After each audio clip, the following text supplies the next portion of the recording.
Bonjour à tous, on termine la semaine avec une interview de l'architecte du showroom Fiat des Champs-Élysées, une Hyundai très sportive, une campagne décalée pour la Renault Mégane et enfin de l'origami avec Epson.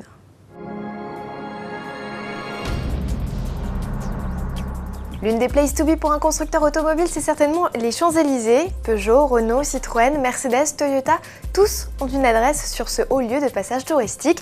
Et depuis peu, un nouveau fait partie de la bande, c'est le groupe Fiat. L'Italien s'est installé le 2 juillet au rond-point de la plus belle avenue du monde.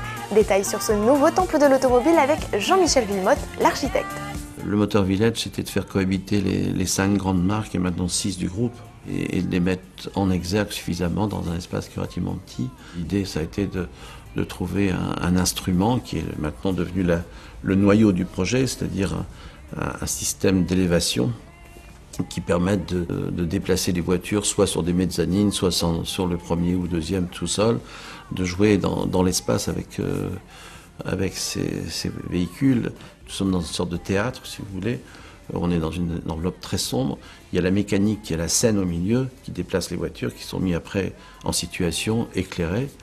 Et puis au dernier étage, c'est la nourriture italienne, ce qu'il y a de mieux, qui est au ciel de ce bâtiment, quoi. Le Motor Village vous ouvre ses portes tous les jours et c'est gratuit. Info ci-dessous.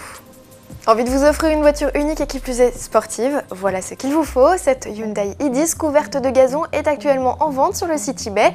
Les enchères s'arrêtent le 10 août prochain et le fruit de la vente sera reversé à une organisation de charité automobile. Gage, crampons, ballons, l'artiste Andy Saunders, à l'origine de la création, n'a rien oublié.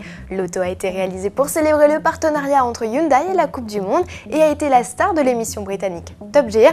Notez enfin qu'elle s'affiche pour le moment à un prix défiant toute concurrence. Pour faire la promo de la Mégane en Angleterre, Renault a envoyé Claude. Claude, c'est un Français qui va tenter de donner la même joie de vivre aux villageois anglais que celle des habitants du Midi. Et pour cela, l'homme utilise tous les subterfuges, comme par exemple transformer un pub en bar guinguette par exemple.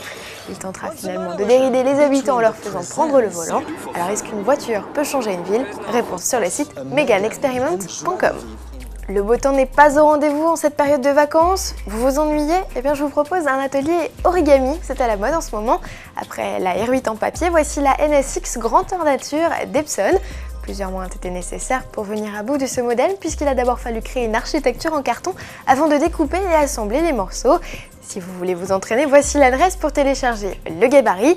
Notez également ce site signalé par l'un de nos fidèles internautes, maquette-papier.net, où de nombreux modèles sont proposés, comme cette Alpine A310. Bon week-end et à lundi!